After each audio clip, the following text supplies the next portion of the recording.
so it's 20 degrees. I've poked the fire because there was a few hot embers in there, but if I do that, see there?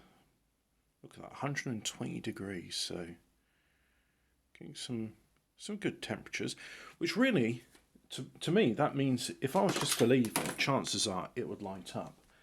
However, that's not to say one couldn't just, oh, there it is, couldn't just give it a helping hand. So let's give it a helping hand.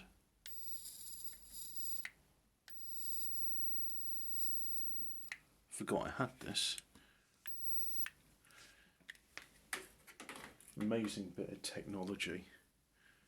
You get a 3-volt lithium-ion cell, and then you do some clever voltage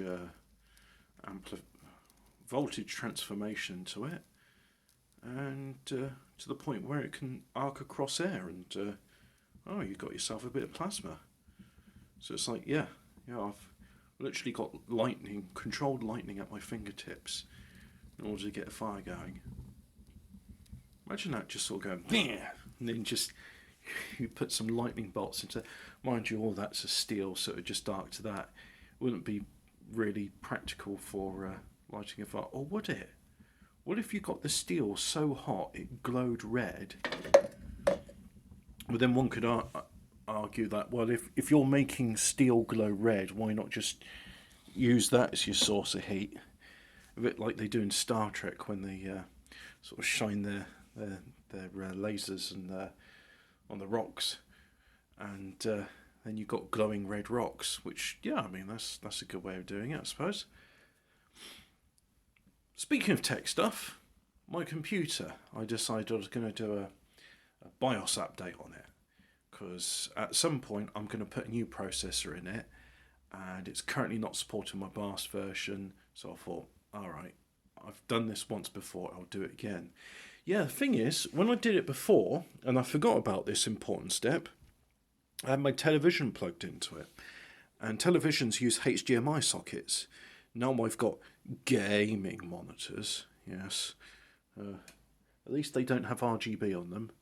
Well, except the screens themselves, that's a form of RGB. But anyway, point being, they don't use HDMI, or at least in my current configuration they don't. They use DisplayPort, which is better if you want 120 Hz signals or 4K.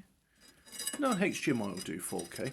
There are some advantages to DisplayPort though, so that's why both of them. Problem with DisplayPort is, I don't know why, but certain graphics modes, like when the computer boots up, it decides to go, you know what, yeah, I don't actually want to show you any signal. So there was times when I was pressing like delete repeatedly. I obviously got into BIOS because it wasn't booting up into Windows, but I couldn't see the BIOS or UEFI screen, which was not very nice, I must admit. Not very nice at all. I got a feeling that this, yeah, it will go, but I may need to put another firelighter on it. Really, I should be using the kindling in my bin, because I've got lots of wax paper in there at the moment. But this stuff, I've got it right in front of me, and once I use up the last of it, I can burn the cardboard box with all the little bits of sawdust in there. So I think that's what I'm going to go do. So anyway, I had a hunch last night, and I thought, what if it's the DisplayPort doing it? Because the thing is, when I was applying the BIOS update, I couldn't see the screens because, of course, DisplayPort. And I thought, it's messed up. Well, the thing is, it hadn't messed up. It was actually updating the BIOS. And then I waited until it restarted itself, and I was reassured because I heard the single beep, which meant, well, it's completed its power on self-test successfully. And that's why it's very important to have a speaker plugged into the PC speaker socket, because without those beep codes, you don't know what it's doing. Very useful tool. Wouldn't have a computer without it.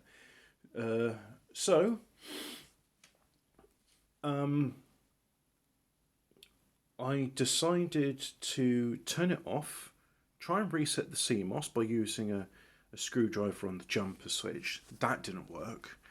So I had to take the battery out of the CMOS battery. And unfortunately, in order to get that out, it's nestled in between the PCI Express lanes. So I had to unplug the graphics card in order to get access to the bloody cell, which was nuisance. But anyway, I did that. Then I sort of went away to use the loo because I had a lot of adrenaline needed dumping, and came back, plugged the cell in, put the graphics card back in, turned on, and lo and behold, I was in the BIOS. And for whatever reason, the signal was going out through DisplayPort.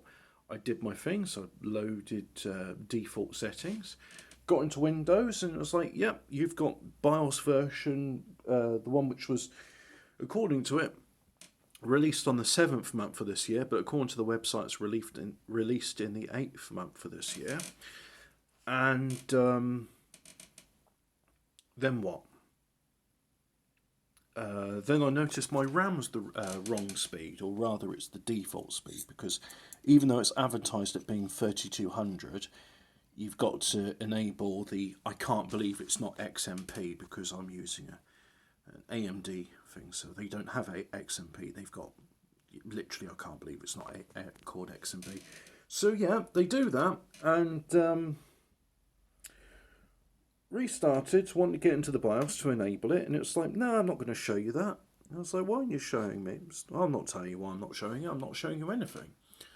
So restarted, got into Windows, and I was like, okay, so the computer works, the screens work, but it won't work in BIOS mode. And then as I went to bed, I was like, it's HDMI. When I did this back in 2019, I didn't have these monitors. I had my telly and an old monitor, and the old monitor was plugged in via DVI, and the telly was HDMI. So, yeah, I mean, it was what? Well, it was something. Yeah, it was something. It sure was something. So yeah, I plugged it in via HDMI just about 10 minutes ago when I started doing this video. Well, it says coming up to the 8th minute mark. Booted up, I was able to do it, put the memory to 3200, and it's loaded up, no problems. So all's well that ends well, they say. And I just realised that I've got my thing on the go. Oh look, I've found another USB-C cable, that's nice. I've got my meal under the grill, so I ought to go check it because it's been in there for 8 minutes now. Goodbye.